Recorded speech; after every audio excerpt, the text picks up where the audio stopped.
Eh bien, avant de commencer ce culte, ou en tout cas au début de ce culte, j'aimerais partager avec vous cette petite réflexion tirée du prophète Ésaïe, parmi ceux de cette génération qui a cru qu'il était retranché de la terre des vivants et frappé pour le péché de ce peuple. Qui a cru cela ? En effet, Seigneur, ce matin, si nous sommes réunis en ton nom, c'est parce qu'un jour nous avons réalisé que tu étais mort pour nous sur la croix. Et Seigneur, que si tu l'as fait, c'est parce que tu nous aimais plus que toi-même, plus que ta propre vie. Et ce matin, Seigneur, si nous sommes là, c'est pour te dire merci. Merci de cet amour tellement grand, Seigneur, qu'on ne peut pas le comprendre, car tu étais dans le ciel, dans la gloire céleste, et tu es venu jusqu'à nous. Pour ça, Seigneur, nous ne te dirons jamais assez merci. Et ce matin, Seigneur, nous voulons réfléchir aussi ensemble à la meilleure manière de te louer, de te rendre gloire, de pouvoir te rendre un petit peu de cet amour que tu as eu pour nous, avec nos faibles moyens, guidés par ta parole et par ton esprit. Oui, merci Seigneur pour cette occasion que tu nous donnes d'être ensemble pour te louer et t'exprimer notre reconnaissance. Seigneur, te prions aussi pour tous nos frères et sœurs qui n'ont pu se joindre à nous ce matin, qui sont souffrants, qui sont peut-être dans des situations familiales ou difficiles. Te demandons de les visiter, de les réconforter et de les renouveler aussi dans leur être intérieur. Garde-les, Seigneur, en communion avec toi et avec nous. Dans le nom de Jésus, Père, nous te prions. Amen. Comprends-tu ce que tu lis ? Mon frère, ma sœur, comprends-tu ce que tu lis ? C'est la question que Philippe a posée un jour à un Éthiopien. Et, avant de laisser Françoise vous lire ce récit, j'aimerais vous rappeler, donc il y a deux personnages dans ce récit. Il y a Philippe. Philippe qui, on le sait, était du même village que Pierre et André, donc en Galilée, et qui fut sans doute le troisième disciple à suivre le Seigneur Jésus avant de devenir un apôtre du Seigneur. Donc c'est un personnage qui est très très vite entré à la suite du Seigneur.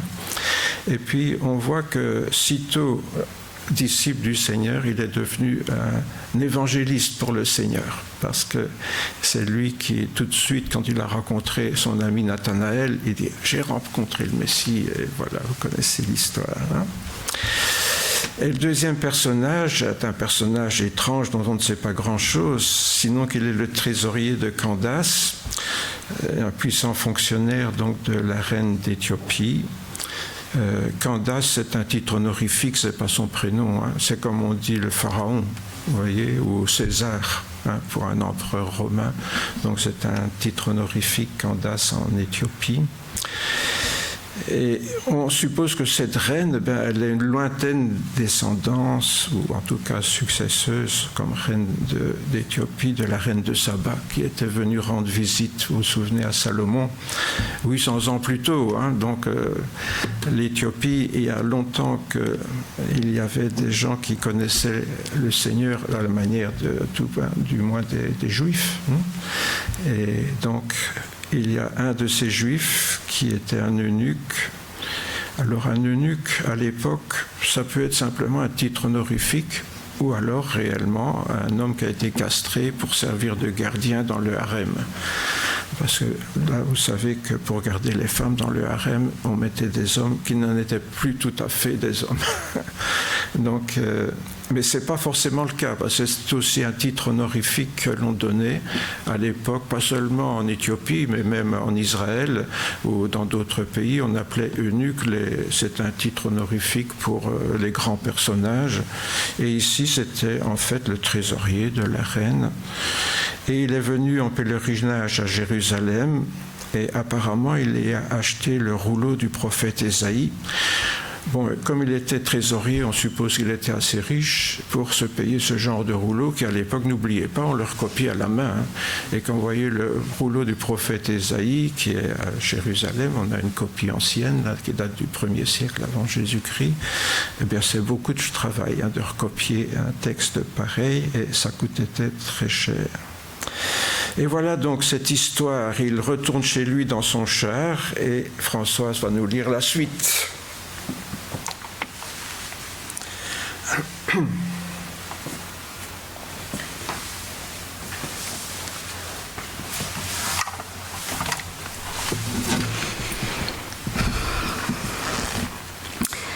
Un ange du Seigneur adressa la parole à Philippe. « Lève-toi et va du côté du Midi, sur le chemin qui descend de Jérusalem à Gaza, celui qui est désert. » Il se leva et partit. Et voici un Éthiopien, un eunuque, haut fonctionnaire de Candace, reine d'Éthiopie, et le surintendant de tous ses trésors, était venu à Jérusalem pour adorer, et il s'en retournait, assis sur son char, en lisant le prophète Ésaïe. L'Esprit dit à Philippe, « Avance et rejoins ce char. » Philippe accourut et entendit l'Éthiopien qui lisait le prophète Ésaïe. Il lui dit « Comprends-tu ce que tu lis ?» Il répondit « Comment le pourrais-je si quelqu'un ne me guide ?» Et il invita Philippe à monter s'asseoir avec lui. Le passage de l'Écriture qu'il lisait était celui-ci. Il a été mené comme une brebis à l'abattoir. Et comme un agneau muet devant celui qui le tond, il n'ouvre pas la bouche. Dans son humiliation, son droit a été supprimé, et sa descendance, qui la racontera ? Car sa vie est supprimée de la terre. L'eunuque prit la parole et dit à Philippe, « Je te prie, de qui le prophète dit-il cela ? De lui-même ou de quelqu'un d'autre ?» Alors Philippe ouvrit la bouche et, commençant par ce texte, il lui annonça la bonne nouvelle de Jésus. Comme ils continuaient leur chemin, ils arrivèrent à un point d'eau. Et l'eunuque dit, « Voici de l'eau, qu'est-ce qui m'empêche d'être baptisé ?» Philippe dit, « Si tu crois de tout ton cœur, cela est possible. »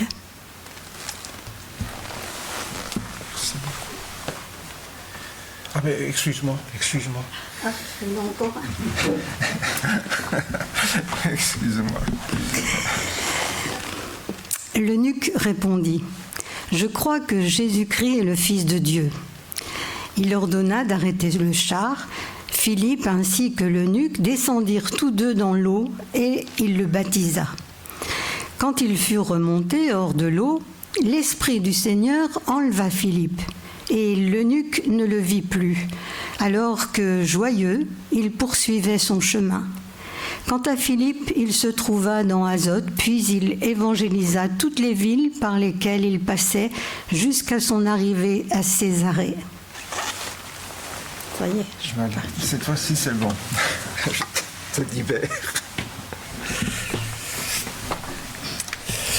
Voilà. Azote, c'est une petite ville entre Gaza et Jaffa. Là, si vous la regardez sur les cartes qui sont à la fin de votre Bible. Bien. Si on se demandait quelle est la phrase centrale de ce récit, vous savez, c'est la question que je me suis un peu posée en dehors du titre de ce message, « Comprends-tu ce que tu lis ?» J'aurais répondu personnellement que c'est la profession de foi de l'Éthiopien qui est quand même assez impressionnante pour un homme qui vient juste d'entendre parler de l'explication du prophète Ésaïe, de l'annonce de la venue du Seigneur. Et lorsque il a compris cela, il dit, ben voilà, qu'est-ce qui empêche que je sois baptisé ? Et Philippe lui dit, si tu crois de tout ton cœur, cela est possible. Et l'Éthiopien répond, je crois que Jésus-Christ est le Fils de Dieu. Alors je vais vous faire une confidence. Mon intention, en partageant ce texte avec vous, c'était de méditer sur cette parole de l'Éthiopien, parce qu'on ne comprend pas toujours chaque mot de Jésus-Christ qui est le Fils de Dieu. Et puis moi-même, en parcourant un peu la Bible, enfin mes Bibles, je découvre qu'il y a un problème parce que ce passage-là ne se trouve pas dans toutes les Bibles.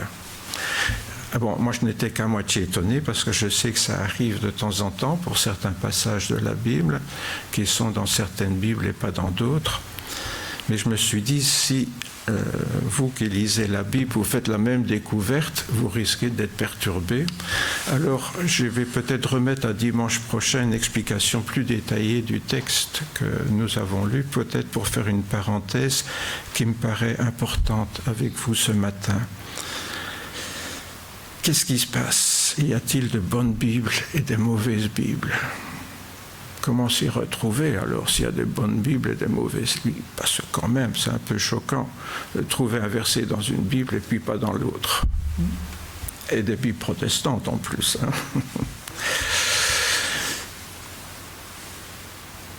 Disons, c'est une question qui est importante car en tant que protestant, comme vous sans doute, toute ma foi repose sur la Bible, sur la parole de Dieu. Vous savez, depuis que je suis tout jeune, on me répète, voilà, nous autres chrétiens évangéliques, c'est la Bible. Toute la Bible, rien que la Bible. Donc, il ne faut rien supprimer de la Bible, il ne faut rien rajouter. Voilà, et je crois qu'on a tous été un peu éduqués en tant que chrétiens évangéliques dans cette approche-là du texte biblique. Pourquoi? Je cite quelques versets ici, j'aurais pu en citer 1000. Bon, en vérité, je vous l'ai dit, jusqu'à ce que le ciel et la terre passent, pas un seul iota, pas un seul trait de lettre de la loi ne passera jusqu'à ce que tout soit arrivé. C'est Jésus qui dit ça de ce que nous on appelle l'Ancien Testament et que les Juifs appellent la Bible. Pour les Juifs, quand ils parlent de la Bible, c'est seulement l'Ancien Testament, vous le savez.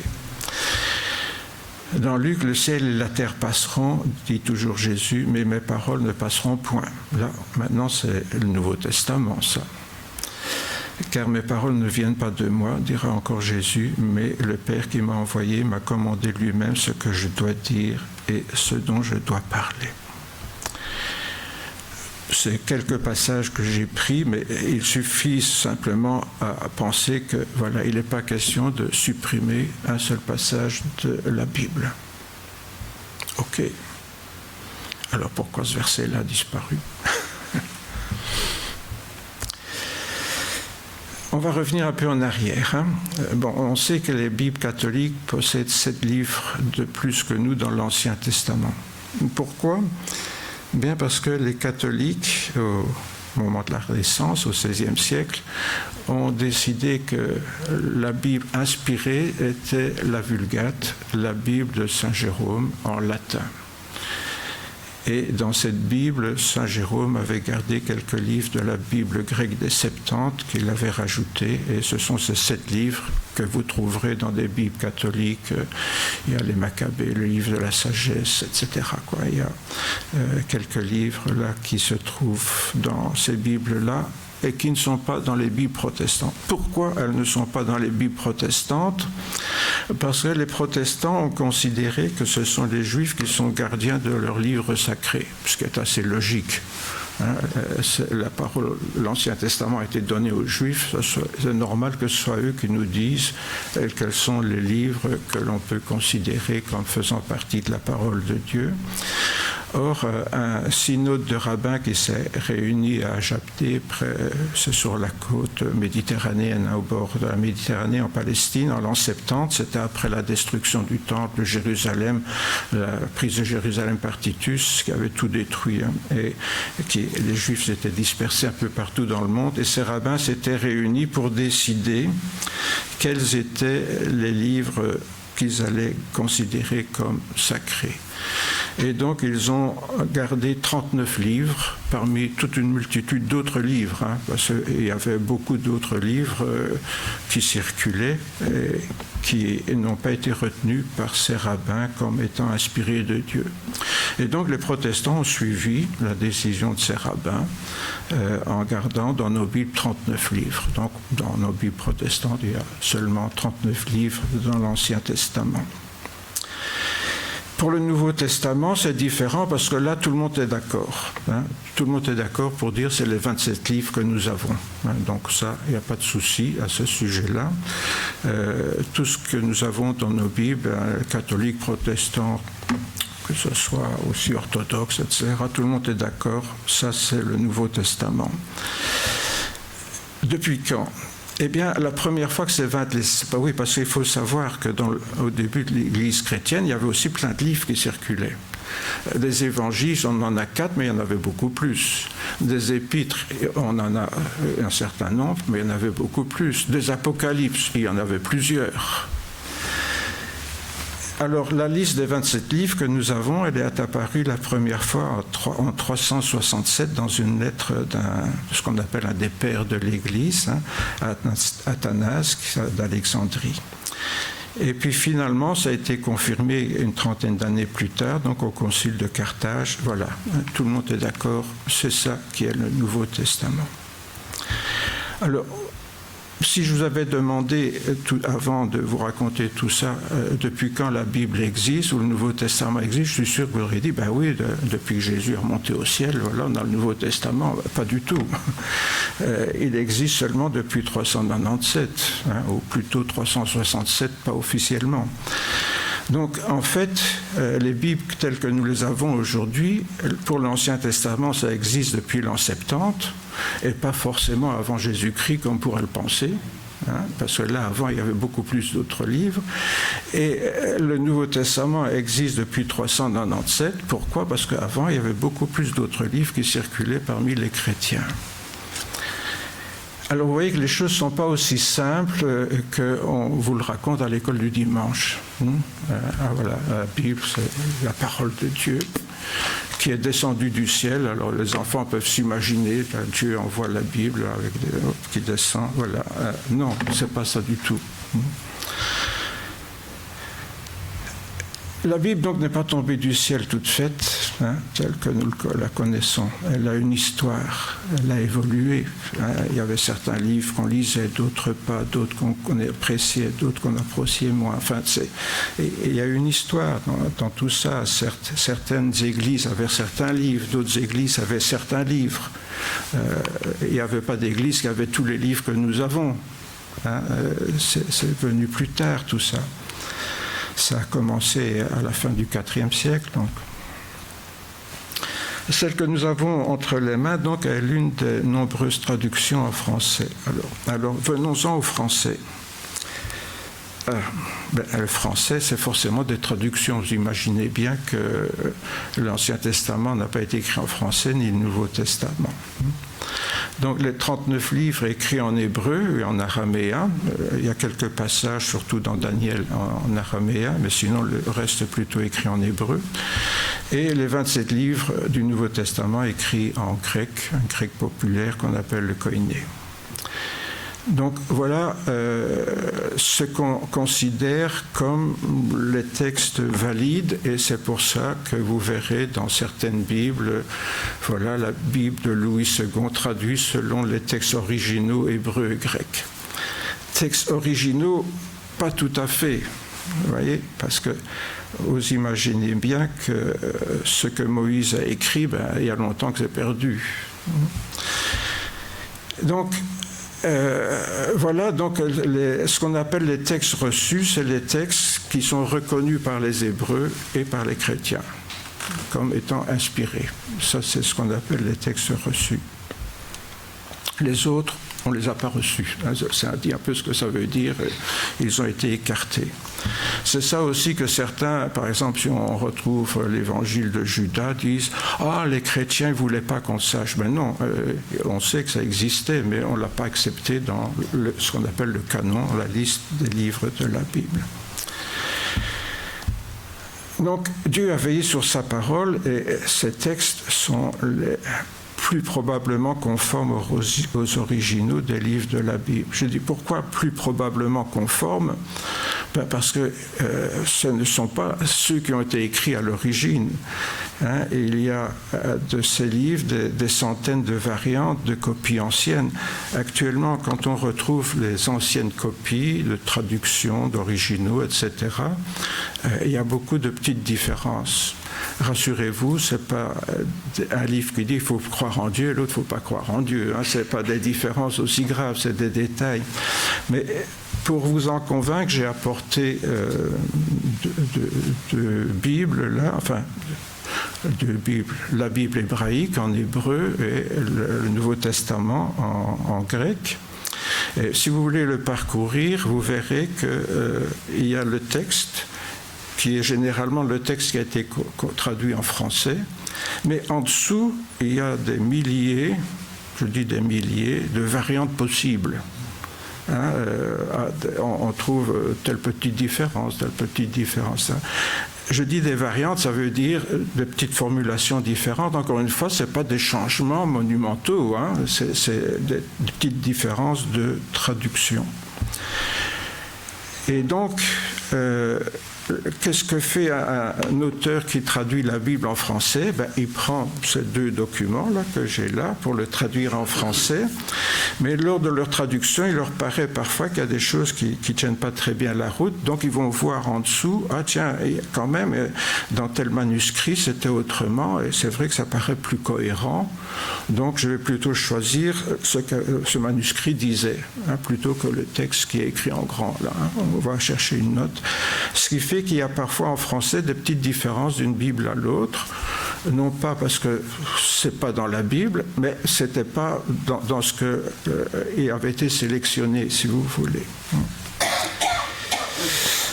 Alors nos versions françaises sont surtout basées sur le texte reçu, hein, donc sur ce que tout le monde est d'accord, mais il y a quand même parfois donc des petites variantes qui sont choisies, qui sont préférées dans nos traductions françaises.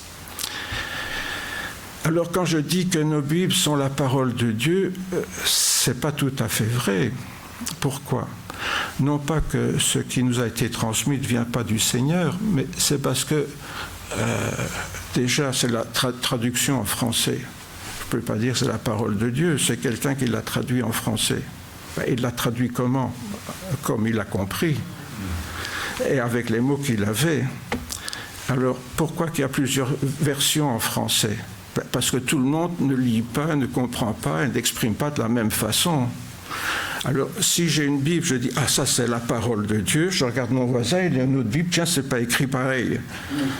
Alors, c'est laquelle qui est la parole de Dieu ? Ah, puis il y en a un troisième, c'est encore écrit autrement, puis un quatrième, c'est encore écrit autrement. Vous voyez, alors quand j'ai une Bible en français, dire « c'est la parole de Dieu », c'est un peu naïf, hein. Ça ne veut pas dire que ce qui est écrit n'exprime pas la pensée de Dieu, mais dire que mot par mot c'est la parole de Dieu, on arrive là à des sortes d'aberrations simplistes. On peut raconter ça à des enfants, mais pas à des adultes. C'est pour ça que j'en parle avec vous ce matin, parce que je crois que vous êtes quand même des adultes. Hein. Donc il serait plutôt exact de dire que nous avons différentes traductions de la Bible, ça va, différentes traductions qui s'efforcent de rendre l'expression la plus probable de la parole de Dieu, parce que ce qu'on a à l'origine, c'est le plus probablement ce que Dieu avait donné aux premiers auteurs. Et croyez-moi, quand on fait les recoupements, je vous ai parlé qu'il y a beaucoup de variantes, mais ces variantes, comment dirais-je, elles se contredisent pas forcément. Hein. Vous avez par exemple une variante en grec et puis une variante en syriaque qui disent la même chose. Mais il y a deux citations en bas, parce qu'il y en a une en grec et une en syriaque. Vous voyez, mais ils disent la même chose. Donc il ne faut pas croire que toutes ces citations en bas se contredisent. Hein. C'est des petites nuances, j'ai dit. Hein. Et donc ce n'est pas forcément des contradictions. Donc il ne faut pas s'effrayer parce que je vous ai dit ça, mais vous allez comprendre tout de suite pourquoi je suis un peu plus nuancé. Et donc c'est la parole de Dieu telle qu'il a voulu la transmettre à l'humanité, mais il l'a transmise quand ? À certaines époques et à certaines personnes, par certains auteurs, certains prophètes. Ça veut dire que dans la Bible, tout n'a pas été écrit d'une traite comme on le croit parfois. Vous savez, parfois les gens ils prennent la Bible, commencent à lire la première page et ils continuent comme ça, comme si c'était un roman. Ben non, ce n'est pas un roman, c'est une bibliothèque. Pourquoi qu'on parle de 39 livres? Parce qu'il y a 39 livres. Ce n'est pas un chapitre, hein, 39 livres. Donc ça veut dire que vous êtes devant une bibliothèque. Quand vous avez votre Bible, ce n'est pas un livre, c'est une bibliothèque qui a des livres d'une bibliothèque en hébreu et des livres d'une bibliothèque en grec. Et quand vous allez à la bibliothèque choisir un livre, je vais commencer par le premier livre et je vais les lire en suivant. Ouais, non, parce que là, c'est des livres d'histoire, là, c'est des livres de géographie, c'est des livres, je ne sais pas, mais des romans. Vous allez choisir un livre en fonction de ce que vous avez envie de lire, mais pas forcément lire du premier au dernier sans distinction de ce que c'est, de la manière dont ça a été écrit. Donc pour comprendre la Bible, aujourd'hui, on ne peut pas faire l'impasse sur les rédacteurs, savoir qui l'a écrit. Il l'a écrit pour qui? Parce que c'est important de savoir qui l'a écrit et pour qui il l'a écrit. Et quand est-ce qu'il a écrit, dans quelles circonstances? Si par exemple un prophète annonce au peuple d'Israël en exil que Dieu va le ramener dans sa patrie, c'est un prophète à une certaine époque qui s'adresse à des Juifs d'une certaine époque pour un retour à une certaine époque. Si je lis la Bible et que je dis « Ah, vous voyez, le retour d'Israël, aujourd'hui, c'était écrit dans la Bible », qu'est-ce que vous pensez de ce genre d'interprétation? Non, je triche là. Ça a été écrit pour les Juifs à une certaine époque, dans des circonstances différentes. Donc je ne peux pas tout prendre comme ça et dire « Ah, c'est pour moi, c'est pour vous, c'est pour le monde aujourd'hui. » Vous voyez, c'est des livres différents, écrits rassemblés dans la Bible, mais c'est une bibliothèque. Heureusement, ça n'exclut pas que chacun puisse la lire et en tirer en toute simplicité beaucoup de bénédictions. Notre frère nous a lu un psaume tout à l'heure qui réjouit, qui fait du bien, qui encourage quand on est découragé, etc. Donc heureusement, il ne faut pas être théologien pour lire la Bible. Mais ça veut dire aussi qu'il faut faire attention quand on veut approfondir certaines choses. Pourquoi? Parce qu'alors on peut, comme je viens de le dire, en retirer des fausses interprétations, des fausses idées. Et il ne faut pas chercher pourquoi il y a tellement de dénominations religieuses.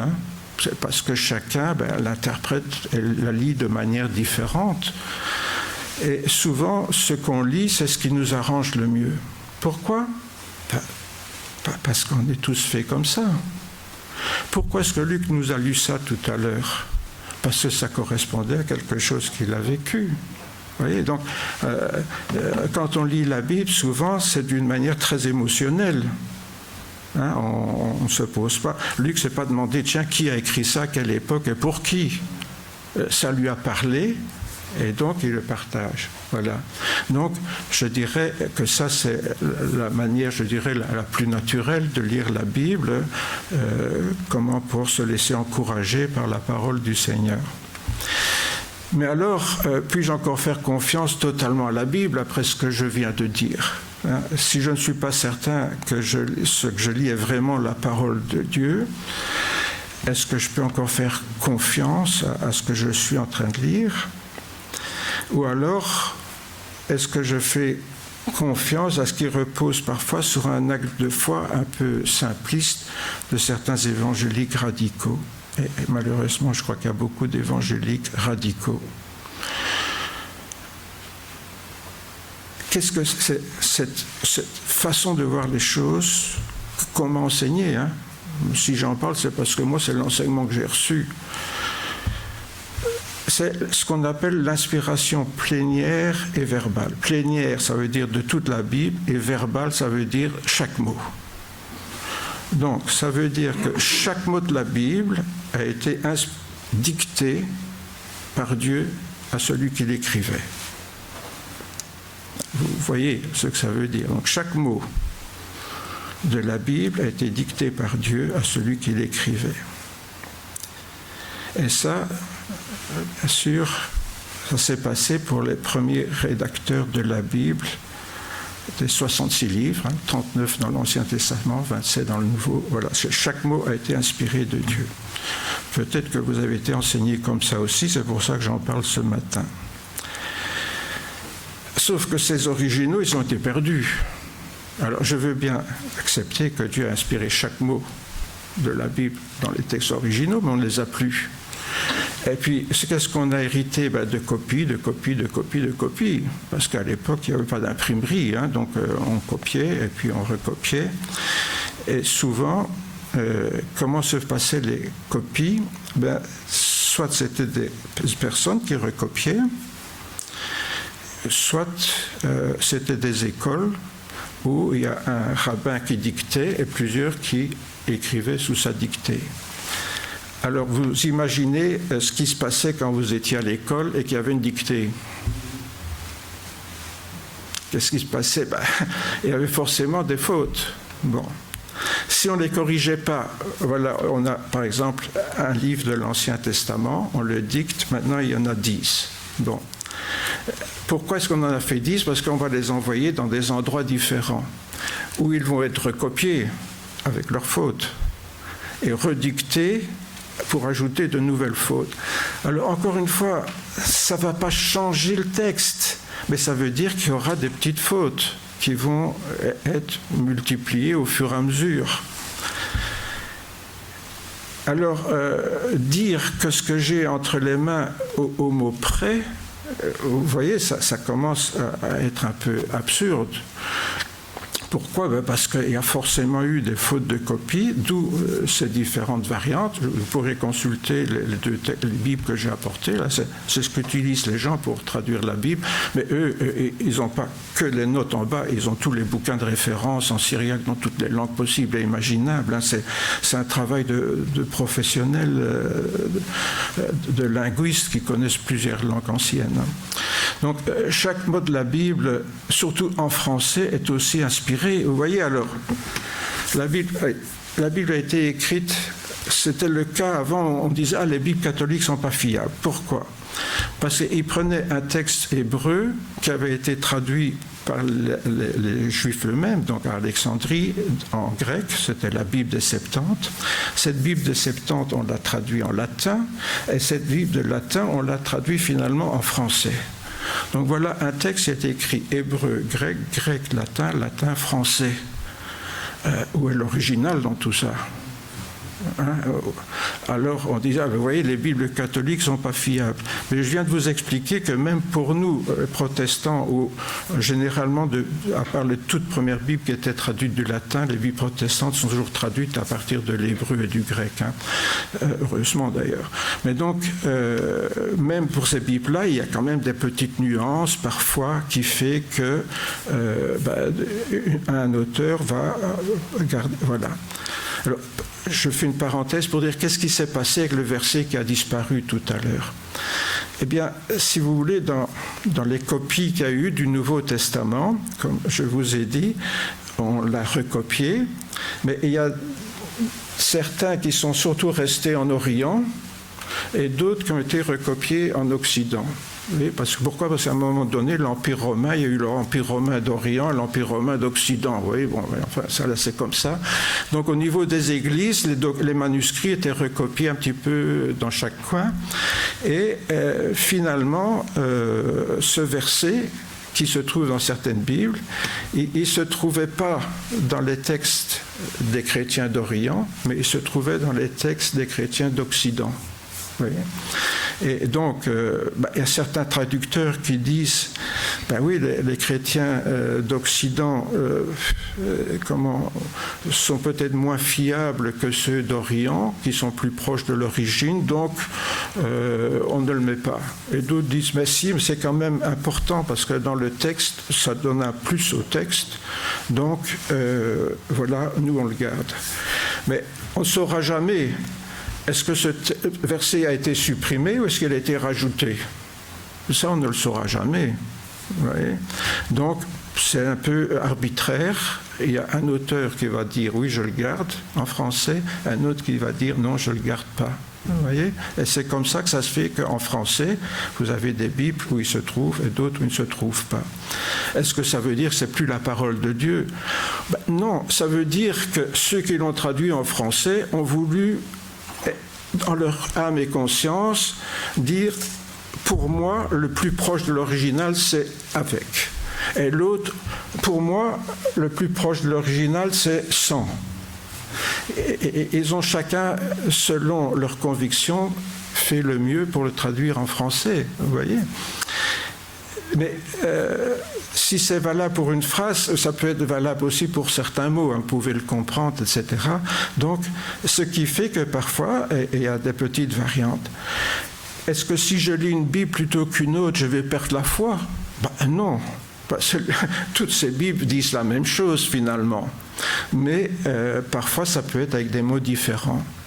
Donc cette idée de l'inspiration de la Bible au mot près, surtout en français, vous comprenez que ça devient ridicule. On ne peut plus dire « ah, ce mot-là, voilà ». Par contre, si je vois que c'est le même dans toutes les versions françaises, même si je ne connais pas le grec ou l'hébreu, je me dis « bon, là, il n'y a pas de problème ». C'est pour ça que, depuis que je suis tout jeune aussi, les pasteurs disent, quand vous lisez la Bible, lisez-la dans plusieurs versions. Parce que ça peut vous aider à mieux comprendre une pensée qui va être mieux formulée par un auteur plutôt que par l'autre. Donc, dans chaque version française, il est évident que chaque auteur utilise des mots différents pour traduire les textes en français. Et si dire que c'est l'œuvre du Saint-Esprit, celui-là et pas l'autre, j'arrive à des absurdités. Simplement, ils ont un texte qui vient de Dieu, qui a été inspiré à Dieu, et on va y venir, mais qui a été traduit en français de manière différente. Pourquoi? Parce que chacun perçoit les choses, les ressent un peu différentes quand il traduit. Donc Dieu a veillé sur la transmission de sa parole, mais pour croire que chaque mot en français est le même que dans les originaux hébreux et dans le grec, il faudrait que le Saint-Esprit ait inspiré tous les traducteurs. Mais ce n'est pas possible puisqu'ils n'ont pas traduit de la même façon. Il faudrait d'ailleurs aussi que le Saint-Esprit ait d'abord inspiré ceux qui ont sélectionné les textes en question. N'oubliez pas, au départ, c'est quoi ? Il y avait plusieurs textes, plusieurs évangiles par exemple, plusieurs épîtres attribués à Paul ou à d'autres apôtres, plusieurs apocalypses aussi, apocalypse de Pierre, etc. Il y a plusieurs apocalypses. Et là, c'est quand même des gens qui ont décidé, ça on garde, ça on ne garde pas. Bon, il faut croire quand même que Dieu les a inspirés pour faire les bons choix. Alors certains vont dire « Ah oui, moi j'espère qu'ils ont fait les bons choix » et d'autres vont dire « Non, Dieu les a inspirés pour faire les bons choix ». Avouez que c'est aussi arbitraire à ce niveau-là. En tout cas, on est certain en tout cas que ceux que nous avons sont cohérents. Vous savez, ce qui est frappant quand on lit la Bible, depuis que je suis tout petit, vous savez, je n'avais pas été dans une faculté de théologie ni rien, et j'étais comme chacune d'entre nous, et malgré tout j'étais frappé d'une chose, c'était de la cohérence. Ce qui est frappant quand on n'a jamais lu la Bible, c'est de voir la cohérence des choses. Tout l'Ancien Testament est cohérent avec lui-même et tout le Nouveau Testament est cohérent avec lui-même. Il n'y a pas de contradiction, si vous voulez. Bon, maintenant, entre l'Ancien Testament et le Nouveau Testament, forcément, c'est deux religions différentes. Là, il y a des différences. Mais disons, la parole est cohérente, malgré qu'elle ait été écrite à l'origine par des gens différents. Et c'est là qu'on se dit, il y a quand même là quelque chose d'un peu miraculeux. Parce que pour que des gens différents écrivent dans le même esprit des choses qui se tiennent, à vue humaine, c'est quand même un peu étonnant, quoi. C'est le moins qu'on puisse dire. Donc, la question n'est pas de douter de l'inspiration de la parole de Dieu, mais peut-être de mieux comprendre cette inspiration. Donc en fait, croire à, comment dirais-je, l'inspiration plénière et verbale de chaque mot, ça impliquerait, il faut bien être conscient de ça, ça impliquerait que Dieu a inspiré chaque mot à ceux qui l'ont écrit, que Dieu a aussi inspiré ceux qui les ont recopiés, avec des fautes, mais enfin bon, hein, voilà. Ceux qui ont choisi, ça je garde pas dans la Bible, et enfin ceux qui traduisent. Ça fait beaucoup de travail pour le Saint-Esprit, tout ça. Hein. Bon, alors on peut croire aux miracles, mais ça c'est des miracles, plus miracles, plus miracles, plus miracles, plus miracles à chaque étape, quoi. Hein. Par contre, comme je viens de le dire, il y a une cohérence. Pourquoi ? Parce que ces nuances, on va le voir, ne touchent pas forcément aux mots. Donc, si vous êtes en train de vous dire « alors j'ai plus qu'à prendre ma Bible et la jeter au feu », je vous dis « surtout pas ». Surtout pas. Et croyez-moi, si c'était le cas, je n'aurais pas passé 50 ans de ma vie à étudier la Bible et à essayer de l'expliquer à des frères et sœurs dans le Seigneur. Donc, pour ma part, je n'ai aucun doute sur le fait que ce que je lis, c'est la pensée du Seigneur. Mais, voilà, la première erreur, c'est quoi finalement ? C'est la notion d'inspiration. Il faut un peu sortir de cette idée que le Saint-Esprit dictait la Bible aux gens qui l'écrivaient. Quand on entend certains pasteurs ou responsables qui parlent de l'inspiration, c'est comme si ceux qui écrivaient avaient un téléphone et puis Dieu leur dicte et ils écrivent. Oui, mais pour beaucoup, c'est ça. Hein. L'inspiration, c'est ça. Hein. Donc, en fait, qu'est-ce qui s'est passé ? Il s'est passé que ces gens ont eu une profonde conviction dans le cœur de la pensée du Seigneur et ils l'ont écrit. C'est ça l'inspiration. Donc il y a eu cette pensée du Seigneur qui s'est imposée à leur esprit et ils l'ont écrit. Mais ils l'ont écrit comment ? Avec leurs propres mots, dans la langue qu'ils connaissaient et avec le langage de leur époque. Mais c'était la pensée du Seigneur qu'ils ont exprimée avec leurs mots. Et ça, c'est ce qu'on appelle l'incarnation. Pourquoi ? Il faut se rappeler l'exemple de Jésus. Tous nous disons, Jésus, c'est la parole de Dieu. Vous lisez le début de l'évangile de Jean, hein, la parole de Dieu a été faite chair. C'est quoi ? C'est l'incarnation de la parole de Dieu dans un homme, Jésus. Mais la Bible, c'est quoi ? C'est l'incarnation de la parole de Dieu dans un livre. Et c'est l'incarnation. Ça veut dire quoi ? C'est la pensée de Dieu écrite par des hommes humains, avec leurs mots, avec la langue qu'ils connaissaient, etc. Donc, l'inspiration, ce n'est pas une dictée, c'est le Saint-Esprit qui inspire des hommes, des femmes, qui ont écrit et qui se ont prophétisé, qui ont exprimé des choses, qui ont été notées dans des textes, et ces textes nous ont été transmis, comme je le dis, je viens de l'expliquer, avec certains accidents. Mais vous savez, ce qu'il y a de formidable de trouver tous ces manuscrits-là, c'est quoi ? C'est pour les savants le recoupement. Parce que s'ils savent, je vais donner un petit exemple. Le Nouveau Testament a été écrit en grec, et puis il a été traduit en syriaque. Bon. Si j'ai une copie grecque qui date du 5e siècle, et que je trouve un document syriaque qui date du 1er siècle, c'est une traduction. Mais c'est intéressant de savoir comment au 1er siècle on comprenait le texte grec. Vous voyez ? Parce que si ça se trouve, ça me permet de voir que en le recopiant, on a fait une faute dans le texte grec qui n'existait pas dans les gens qui ont traduit en syriaque au 1er siècle. Vous voyez ? Donc, tout ça, les gens qui ont écrit le texte hébreu ou grec qu'il y a dans ces livres, ils ont tenu compte de ça. Vous voyez ? Alors, c'est toujours discutable tout ça, mais c'est des gens qui sont, comment je dirais moi, ce sont des savants. Parce que pour connaître toutes ces langues-là, franchement, il faut être un savant. Hein. Ce sont des savants. Et à ce niveau-là, on n'est plus catholique ou protestant. Pourquoi ?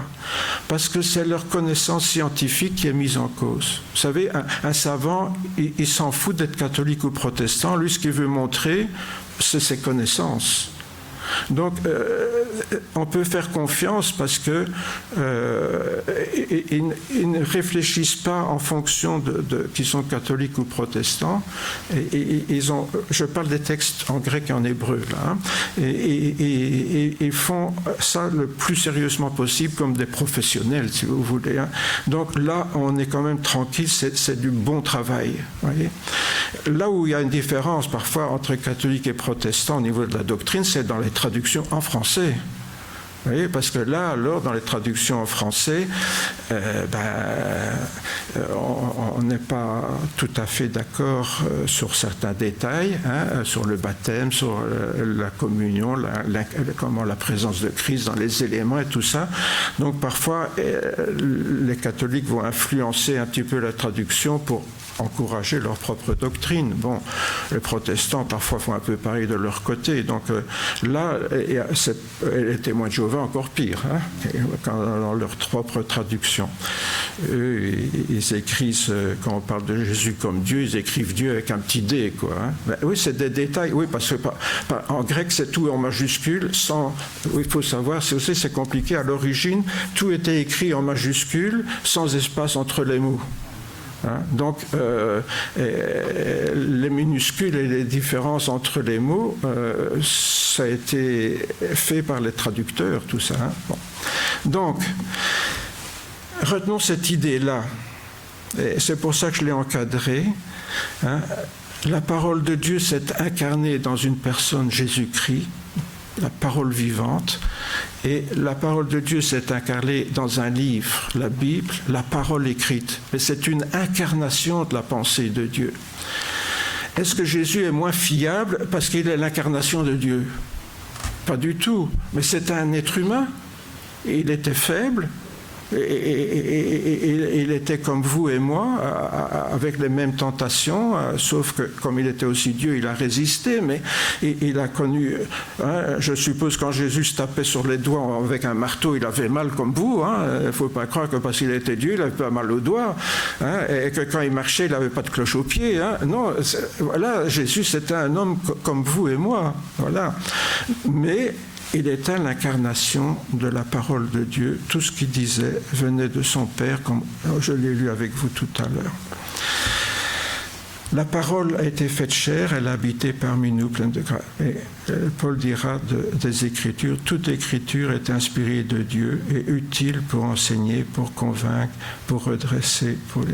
Notez bien, il ne dit pas toute Écriture est la parole de Dieu. Il dit toute Écriture est inspirée de Dieu. Et c'est pour ça que la notion d'inspiration, j'insiste avec vous là-dessus ce matin, elle est importante. Dès ce moment, on s'attache, donc dès lors qu'on s'attache à la lettre, c'est-à-dire au mot, il y a un danger, c'est qu'on va s'attacher à un mot en français et faire tout. J'ai entendu des pasteurs qui faisaient ça, et ils prenaient un mot en français. Et puis il faisait toute une prédication là-dessus, mais je dis, mais c'est pas ça du tout qui est dit en grec. Oui, je ne suis pas plus malin que vous en grec, vous savez, j'ai un peu étudié, mais enfin, assez pour me rendre compte que par moments ça déraille, quoi. Bon, donc, c'est important de s'attacher à la portée des mots, à l'esprit des mots. Donc, si j'apprends à me détacher de la lettre, c'est-à-dire des mots, pour m'attacher à l'esprit, c'est-à-dire à la pensée de Dieu qui est transmise par les mots, vous voyez, c'est ça qui est important. Qu'est-ce que Dieu dit au travers de ces mots ? C'est ça qui est important. Et là, alors, la confiance dans la parole de Dieu revient alors. Pourquoi ? Parce que c'est à l'esprit qu'on s'attache, c'est plus aux mots. Aux mots, on va voir, tiens, dans une Bible, il dit comme ça, elle a dit comme ça. Ah ben oui, je comprends mieux la pensée de Dieu. Vous voyez ? Et c'est pour ça que c'est une bonne chose qu'il y ait des versions en français différentes. Parce que comme tout le monde ne lit pas l'hébreu et le grec, on va commencer par moi, je connais un petit peu, mais pas pour lire comme je lis en français. Hein. Bon, donc, comme tout le monde ne connaît pas ces langues anciennes, c'est bien qu'on puisse comparer comment les traducteurs ont compris et se poser des questions. Parfois, tiens, oui, et peut-être alors demander à quelqu'un qui connaît mieux qu'est-ce qui est le plus fiable d'après toi. Mais en général, vous savez, si on compare plusieurs choses, l'Esprit de Dieu nous éclaire aussi. Hein. Dieu nous a rendus capables d'être ministres d'une nouvelle alliance, non de la lettre mais de l'esprit, car la lettre tue, mais l'esprit fait vivre. J'aimais de rappeler ce texte ce matin. C'est l'esprit de la pensée de Dieu qui compte. Alors les mots, bien sûr, sont importants, et vous voyez parfois dans une prédication, je m'attache à un mot. Pourquoi ? Parce qu'il est important, et je sais que ce mot, il est dans l'original, donc je peux en parler avec assurance, mais c'est l'esprit qui est important. C'est pas de décortiquer les mots et de commencer à couper les cheveux en quatre dans le sens de la longueur, là, hein, comme on dit. Ce matin, donc, je vous pose la même question que Philippe. Hein. Comprends-tu ce que tu lis ? En fait, c'est ça qui est important, c'est de comprendre la pensée de Dieu dans ce que je lis. Et on voit que cet Éthiopien, et j'y reviendrai peut-être la semaine prochaine, Dieu voulant, mais il avait compris la pensée de Dieu. Et c'est pour ça que cet homme qui était sans doute juif, donc ce qu'on appelait un prosélyte à l'époque, lui qui était juif, qui connaissait bien l'Ancien Testament, mais encore une fois, s'il a acheté le rouleau d'Ésaïe, c'est peut-être que là où il était, il ne l'avait pas. Vous voyez comment c'était dans le temps. Certains avaient une partie, mais pas tout. Nous, on a tout. Hein. Je ne sais pas si vous réalisez le privilège qu'on a. Même les premiers chrétiens, ils avaient certaines épîtres de Paul, mais pas toutes. C'est ça qu'ils les recopiaient, qu'ils les envoyaient aux copains. Hein, quand Paul écrivait une lettre dans une église, il la recopiait, il l'envoyait aux autres, qui la recopiaient, etc. Hein, c'est comme ça que ça s'est formé, le Nouveau Testament. Comprends-tu ce que tu lis, mon frère, ma sœur ? Alors, il y a 3 options. Oui, je comprends tout. Deuxième option, non, je comprends rien. Ça, c'est le plus grave. Hein? Ou, troisième option, je comprends certaines choses, mais pas tout. Bon, dans quoi vous êtes ? Répondez pour vous. Hein. Dans quoi vous êtes ? Si vous avez choisi la 3e réponse, bienvenue au club, parce que je suis comme vous. Hein. Voilà. Vous savez, je suis comme vous. Je ne peux pas prétendre comprendre tout. Avec la grâce de Dieu, je comprends un peu plus que rien. Mais il y a quand même des différences entre chacun d'entre nous. Pourquoi ? Parce que depuis longtemps, le temps qu'on lit la Bible, depuis la manière dont je lis la Bible, il y a des chrétiens qui lisent la Bible pendant 40 ans comme ils lisent un roman, blablabla, et puis quand ils la referment, ils ne savent même plus de quoi ça parlait. Vous voyez ? Bon, là, où il y en a, ils ne lisent pas depuis longtemps, mais chaque truc, ils réfléchissent, ils pensent, et ils avancent plus vite que des vieux qui lisent ça depuis longtemps. Donc, ça ne veut rien dire, c'est différent pour chacun d'entre nous. Donc, ça veut dire quoi ? La différence entre nous, c'est qu'est-ce qu'on comprend ? On comprend certaines choses, mais certaines choses, c'est un peu plus pour certains, et certaines choses, c'est un peu moins pour certains. Hein ? Il faut bien le reconnaître, c'est comme ça. Et quand je me compare à certains de mes professeurs de théologie qui, lorsqu'on lisait un verset, ils le citaient par cœur automatiquement, hein, n'importe quel verset de la Bible, et ils vous disaient oui, c'est ça, ils vous sortaient le verset. Mieux que ça, j'avais un prof de théologie, quand il hésitait pour un mot en hébreu, il disait c'est dans tel passage d'Ésaïe, il allait voir Ésaïe, ah oui, c'est comme ça. Donc, quand on voit ça, on se sent tout petit. Bon, donc, depuis que je suis petit, j'ai donc annoncé un peu la même ineptie par beaucoup de chrétiens évangéliques. Vous allez me dire, ce matin, je suis en train de casser la boutique, là. Mais à un moment donné, il faut devenir adulte. Hein. Bon. Ils laissent entendre que si on est passé par la nouvelle naissance, on a tous reçu le Saint-Esprit en nous. Vous êtes d'accord avec ça? Oui, moi aussi, ça c'est vrai. Et donc, on est tous également capables de comprendre toute la Bible. Et ça, c'est faux, bien sûr. Ça, c'est faux. Or, c'est ça le problème. Parfois, on dit dans nos églises protestantes, il y a autant de protestantisme qu'il y a de protestants. Et c'est un peu vrai, il faut bien le dire. Hein. Chacun prétend comprendre la Bible à sa façon, et c'est sa façon qui est la bonne. Oui. Et là, franchement, il y a un problème. Et pourquoi croyez-vous qu'il y a tant de, je le disais tout à l'heure, tant de dénominations différentes? Parce que bien sûr, entre gens qui ne comprennent pas la même chose, il y a des écoles qui se forment. Il y en a un qui dit « Ah oui, mais un tel, il a dit ça, moi je suis d'accord avec lui. » Et l'autre, il dit « Ah non, voilà. » Vous savez, et il y en a un qui a dit « Oui, on peut divorcer quand on est chrétien. » Et l'autre a dit « Non, on ne peut pas divorcer. Ah, moi je suis d'accord avec lui, moi je ne suis pas d'accord avec lui. » Paf, deux sectes. Vous voyez? Et puis, ça, ce n'est que sur le divorce. Vous prenez un autre sujet, le baptême, la Sainte Seine, et vous voyez le nombre de sectes qui se multiplient. Ce qui prouve bien, et pourtant c'est tous des chrétiens qui sont nés de nouveau et qui ont reçu le Saint-Esprit. Hein. Je ne mets pas en cause que ce n'est pas des frères et sœurs dans la foi, hein. Mais voilà. Ce qui prouve bien qu'on n'est pas tous également capables de comprendre la Bible. Il faut être modeste, moi le premier. Hein. Il faut tout le temps se remettre en question dans ce qu'on comprend. En réalité, l'action du Saint-Esprit nous rend tous capables de connaître le b.a.-ba de la foi chrétienne, heureusement. Hein. Heureusement, qu'on est pécheur, que Jésus-Christ est mort pour nos pécheurs, hein, qu'il est mort sur la croix, que si on se repent sincèrement et qu'on lui donne notre vie, on devient un enfant de Dieu et qu'on reçoit l'Esprit Saint. Ouf, ça, il n'y a pas besoin d'être théologien pour le comprendre, hein, heureusement. Hein. Mais de là à dire qu'on comprend tout ce qu'on lit, moi le premier, vous savez... Plus j'étudie la Bible pour moi-même et puis que je partage avec vous ce que j'ai compris pour moi-même, mais je me dis heureusement qu'il y a l'éternité après, parce que je ne sais pas comment on fera pour comprendre tout. Hein. On aura besoin de toute l'éternité pour vraiment faire le tour de tout. Il y a plusieurs éléments aussi qui rentrent, et je voudrais terminer par là ce matin pour être un peu complet sur ce que j'ai dit de nos Bibles. Et il y a plusieurs éléments qui rendent la compréhension de la Bible assez complexe. Des choses toutes simples. Hein. Tout d'abord, la connaissance du français. Il faut bien admettre qu'on n'a pas tous la même connaissance du français. C'est pour ça que si on traduit la Bible littéralement, hein, il faut entre 15 000 et 30 000 mots pour traduire la Bible aussi proche que possible de l'original, genre Darby, etc. Vous voyez, des Bibles assez littérales. C'est ce qu'on appelle les Bibles savantes. Hein. Savantes, bon, j'ai mis ça entre guillemets. Hein. Pourquoi? Parce que il faut beaucoup de mots pour traduire tous les mots dans les textes originaux.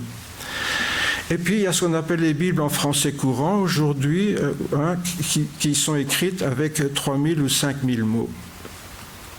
Ça fait quand même 5 fois moins. Bon.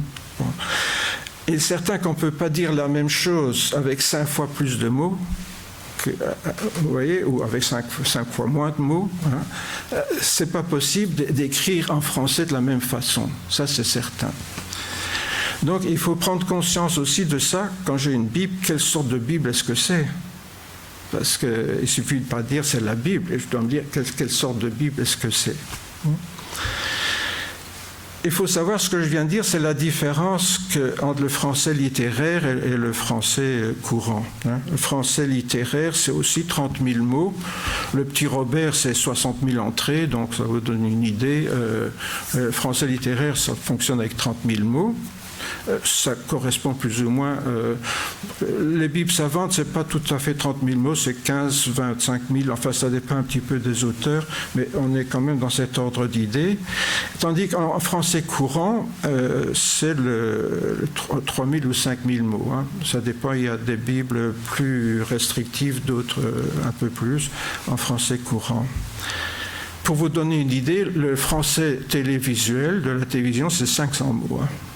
Ouais, 500 mots. Hein. C'est ce que vous utilisez, ce que j'utilise tous les jours. Quoi, hein. Donc, en fait, on peut parler français avec peu de mots. Le français habituel. Mais donc, ces Bibles en français courant, c'est moins de mots. Bon. Qu'est-ce qui se passe là ? Si je prends une Bible littérale, le problème, c'est que tout le monde ne comprend pas tous les mots. Et tout le monde ne prend pas le temps de prendre un dictionnaire pour voir ce qu'un mot veut dire. Ne fût-ce qu'en français, mais voir ce qu'un mot veut dire. Je ne sais pas si vous êtes comme moi. Moi, j'ai toujours un petit dictionnaire à côté de moi et ma grammaire, parce que je suis nul en orthographe. Donc, ça se remarque dans mes PowerPoint, je sais, vous me pardonnez. Voilà. J'ai toujours eu des très mauvaises dictées à l'école, et ça n'a pas changé avec l'âge, malheureusement. Bon, donc, mais j'ai toujours eu le réflexe, quand je ne comprends pas un mot, d'aller voir dans le dictionnaire ce que ça veut dire. Mais tout le monde n'a pas ce réflexe-là. Bon. Alors, qu'est-ce qu'il faut ? Les gens préfèrent une Bible avec un vocabulaire plus simple, qu'ils aiment bien, qu'ils comprennent mieux. Mais le problème, c'est que remplacer un mot par une idée que tout le monde comprend, il faut l'exprimer avec une petite phrase ou quelque chose d'un peu plus long, vous voyez ? Et puis alors, ce n'est plus une traduction littérale, c'est ce qu'on appelle une traduction dynamique. Ça veut dire quoi ? On traduit l'idée, pas le mot. Donc, l'auteur qui lit dit « Ah, qu'est-ce que ça veut dire, ce mot-là » Ah oui, c'est ça, cette idée-là. Il écrit l'idée, vous voyez, mais il n'écrit plus le mot. Mais ça rallonge un petit peu, bien sûr. Autrement dit, c'est ce qu'on appelle une transcription. C'est plus une traduction, c'est une transcription. Une transcription en français, ça sera forcément une interprétation. Parce que si je traduis littéralement, ça c'est ce que l'auteur a dit littéralement au départ. Mais si je fais ça, je dois interpréter moi-même, et ça sera une interprétation en français d'un mot français plus compliqué. Vous voyez ? Si vous regardez, je prends deux exemples pour vous donner une idée. Si vous regardez le Jean 1,14 dans une Bible savante comme la Tobe par exemple, il écrit « Et le Verbe s'est fait chair ». Le verbe, pourquoi pas la parole ? Le verbe, parce que le verbe, c'est ce qui montre l'action dans la parole. Or, la parole de Dieu, c'est la parole agissante. Donc la parole agissante, certains traduisent par le verbe. En grec, c'est ça, c'est la parole agissante. On a traduit par le verbe parce que ça exprime un mot qui agit. Voilà. Bon, le verbe s'est fait chair, mais dans une version en français courant, la parole de Dieu est devenue homme. Bon, ça dit la même chose si on veut. Mais la parole de Dieu, c'est pas vraiment la parole de Dieu dans le sens, le verbe, la parole agissante de Dieu, est devenu un homme. Il n'est pas devenu un homme, il s'est fait chair, mais il était le Fils de Dieu.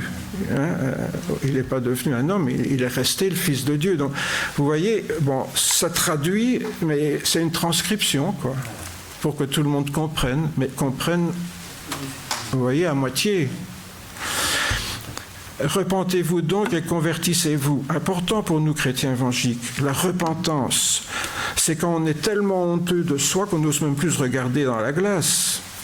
Et la conversion, c'est quand on veut dire à partir de maintenant, il faut que ça change, ma vie ne peut pas continuer.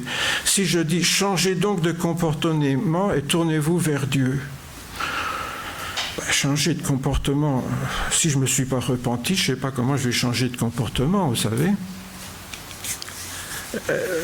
Vous voyez le problème des transcriptions en français. Alors vous allez me dire, mais alors c'est mauvais. Non, parce que moi je le lis aussi. Pour faire une lecture cursive, comme on dit, c'est bien, quoi. Mais dès le moment où on veut étudier, là, il va y avoir des problèmes. Vous voyez où est le problème, Pourquoi ? Parce qu'alors, je ne peux plus vraiment m'attacher aux mots. Déjà, il ne faut pas trop s'attacher aux mots, mais aux idées. Mais si, en plus, le mot a été traduit par quelqu'un avec ses idées à lui et sa manière de voir à lui, alors, voilà. Vous me direz, même si ce n'est pas parfait, c'est mieux que de ne plus lire la Bible. Ça, je suis bien d'accord. Et c'est pour ça que quand c'est un nouveau converti qui ne lit pas beaucoup, j'aime mieux qu'il lui donne une version comme ça. Au moins, il va la lire. Si je lui donne, je ne sais pas, la Trope ou la Darby, il va l'ouvrir, il va lire 3 lignes, il va la refermer. Vous voyez, bon, là, le but n'est pas atteint, quoi. Hein. Donc, comme je l'ai dit, il vaut mieux lire la Bible, même si on ne comprend pas tout, mais il vaut mieux la lire, parce qu'on comprendra toujours assez pour se convertir et devenir chrétien. Donc, voilà. Dans un monde où on lit de moins en moins, donc il faut que tous les chrétiens puissent lire la Bible et comprendre ce qu'ils lisent. Donc ça, c'est difficile, évidemment, parce que lire, il n'y a plus personne qui lit. Alors comment peux-tu comprendre si tu ne lis pas? C'est aussi évident. Comme on l'a dit, donc nous efforçons de faire reposer notre foi sur la Bible, toute la Bible, rien que la Bible. Mais quelle Bible alors, hein? Vous voyez, c'est un peu la question qui va se poser. Quel est le problème, me direz-vous? Le problème, c'est que beaucoup de chrétiens évangéliques, je l'ai dit tout à l'heure, lisent la Bible au premier degré de façon littérale. Alors, si je commence à lire une transcription de manière littérale, là, je vais me planter. Là, c'est pas possible. Peut-être pas désespérément, mais quand même sur beaucoup de choses. C'est pourquoi que si je suis comme certains qui lisent la Bible comme si ça avait été écrit, comme on lit le journal, quoi.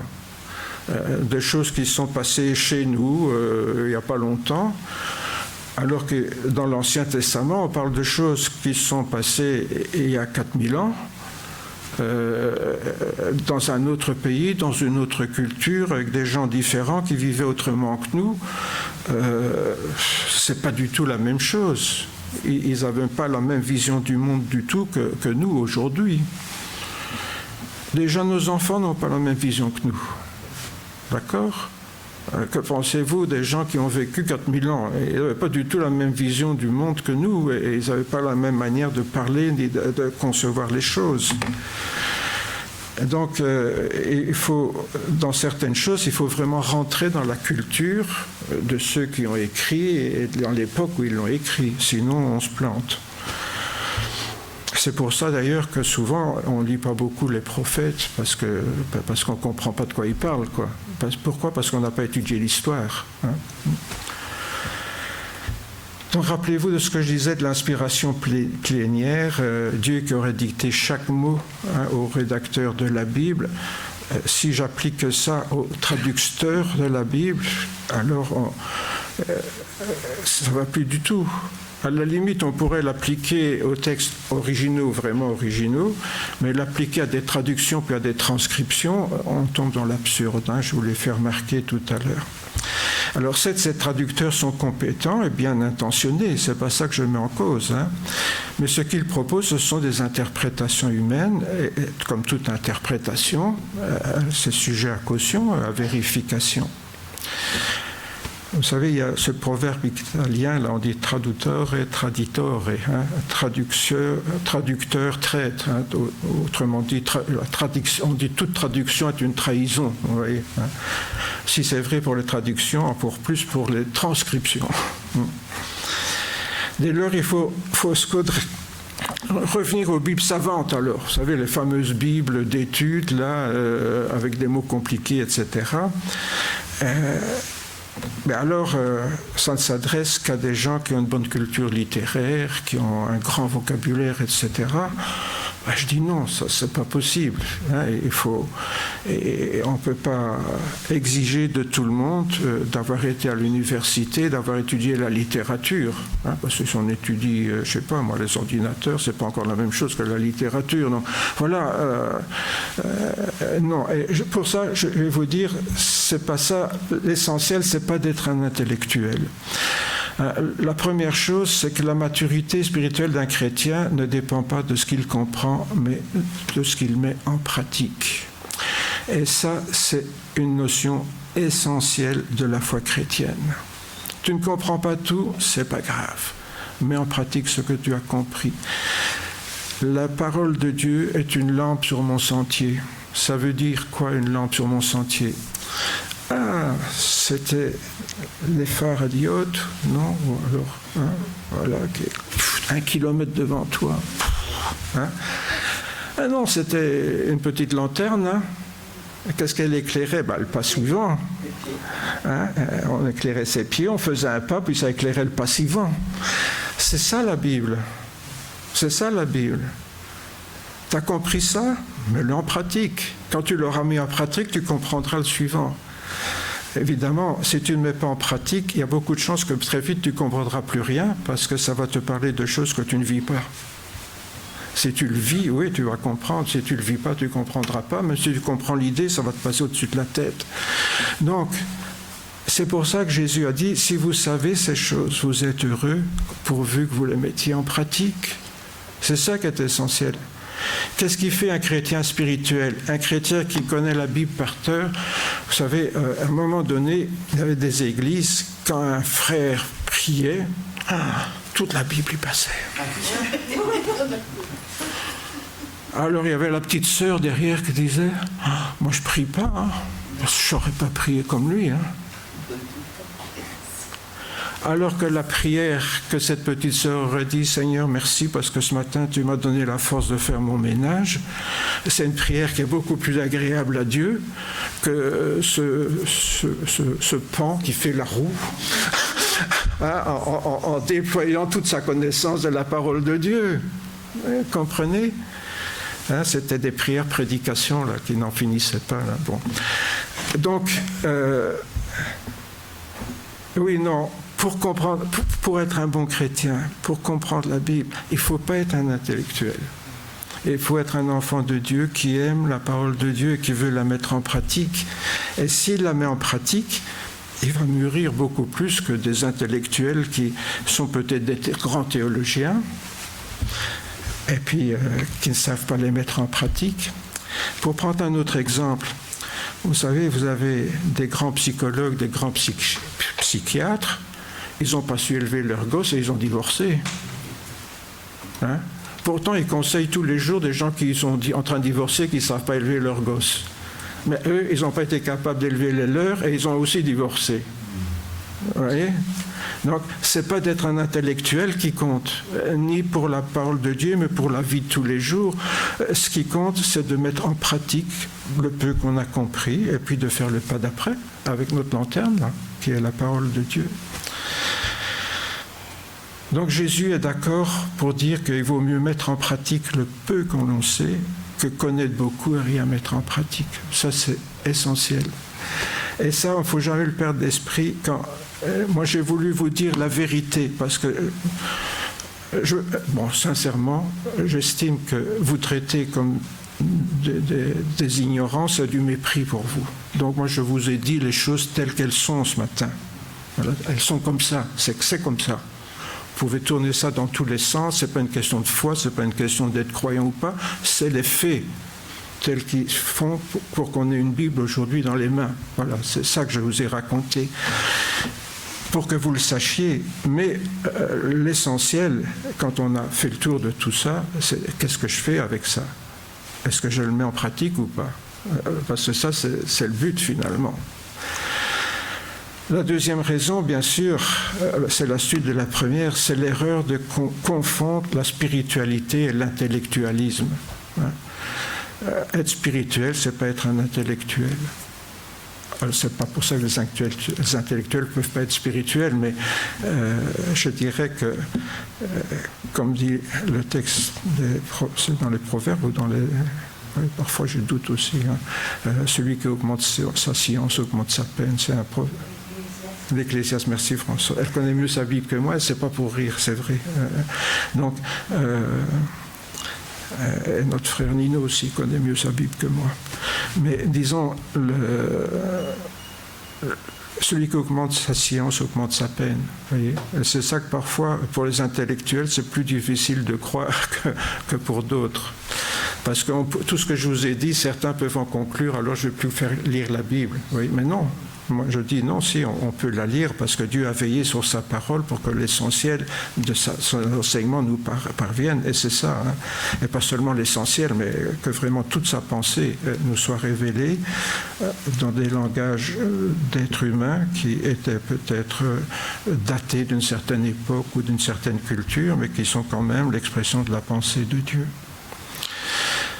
Pour moi, frère, ce n'est pas comme à des hommes spirituels que j'ai pu vous parler, mais comme à des hommes charnels, comme à des petits-enfants en Christ. Je vous ai donné du nez de la nourriture solide, car vous ne pouviez pas la supporter, et vous ne pouvez même pas la supporter à présent, parce que vous êtes encore charnels. Est-ce que Paul dit, vous ne pouvez pas comprendre parce que vous n'êtes pas des intellectuels, parce que vous n'êtes pas assez intelligent, parce que vous n'avez pas assez de culture? Est-ce que Paul dit tout ça? Non, il dit, vous êtes charnel. Voilà, c'est ça le problème. On n'a pas mis en pratique ce qu'on a compris. C'est ça qui fait un handicap à la compréhension de la parole de Dieu. Pourquoi? Parce que si je n'ai pas fait le pas qui est devant moi, je ne comprendrai pas le pas suivant. Pour l'ensemble des chrétiens, donc, il se confirme donc que les problèmes n'est pas le manque de connaissances intellectuelles, mais surtout le manque de maturité spirituelle. C'est ça qui pose problème. C'est ça qui fait qu'on n'avance pas ou qu'on ne s'intéresse plus à lire la Bible. Mais quand on mesure les trésors de la Bible, comment ça nous porte en avant, on a toujours soif d'aller plus loin, évidemment. Ok, mais alors, comment grandir dans la foi et mettre en pratique des choses que l'on n'a pas comprises dans la Bible? Ça va de soi. Donc c'est pour ça que Philippe demande à cet Éthiopien, comprends-tu ce que tu lis? Comprends-tu ce que tu lis? La semaine prochaine, je voudrais partager avec vous quelques idées pour mieux comprendre ce qu'on lit, même quand on n'a pas fait de théologie. C'est vraiment pas indispensable d'avoir fait de la théologie. Pourquoi? Parce qu'aujourd'hui, nous allons voir que nous avons beaucoup d'outils. Les Bibles qu'on nous donne sont plus les mêmes Bibles que j'avais été enfant. Quand j'avais enfant, il y avait la Bible Louis II et la Bible de Darby. Point barre. Et puis tout ça sans aucun commentaire, sans aucune note, sans rien. C'était le texte brut. Et maintenant, débrouille-toi avec ça. Aujourd'hui, on a des Bibles avec des tas d'aides. Si on veut vraiment, on est aidé d'une manière extraordinaire, même si on n'a pas été beaucoup à l'école. Du moment qu'on sait un peu lire le français, c'est bon, mais il suffit d'en vouloir vraiment. Et j'aimerais la semaine prochaine développer un peu cette idée davantage. Comprends-tu ce que tu lis? Et sincèrement, tous ici, nous sommes capables d'avancer dans cette compréhension. Bon, pour info, sur le site de notre Église, sous l'onglet études bibliques, vous trouverez, il y a 8 études là, qui datent de quand j'étais jeune et beau. Comment lire la Bible, hein? Voilà. Je vous invite à prier quelques instants. Seigneur notre Dieu, nous te demandons ta grâce sur chacun d'entre nous. Seigneur, ce matin, j'ai voulu partager avec mes frères des choses qu'on ne leur raconte pas toujours. Mais Seigneur, ce sont des adultes responsables. Ils ont besoin de savoir ce qu'ils ont entre les mains quand on leur donne une Bible, quand ils ouvrent une Bible. Seigneur, je veux te demander de vraiment renouveler notre foi à chacun, surtout de nous aider à grandir. Seigneur, quand je réalise que je comprends si peu de choses de la Bible, et pourtant, le peu que je comprends est tellement merveilleux, tellement extraordinaire, et puis tellement beau quand on peut le vivre réellement au quotidien. Merci Seigneur, parce que chaque pas en avant, comme nous l'a montré notre frère Luc, c'est une source de joie, de réconfort, de paix, de sérénité intérieure. Un tout petit pas, Seigneur, est une source de tellement de joie avec toi. Oui Seigneur, tu es vraiment le chemin, la vérité et la vie. Et Seigneur, cette vérité, cette vie, Seigneur, nous voulons la vivre avec toi en marchant sur le chemin de ta parole où tu nous as précédés. Et nous te demandons la grâce, Seigneur, d'être des disciples fidèles, de te suivre, Seigneur, pas à pas, un pas à la fois, modestement, Seigneur, selon la grâce que tu nous accordes à chacun. C'est dans le nom de Jésus, Père, que nous te demandons cette grâce pour chacune et chacun d'entre nous ce matin. Amen. Amen.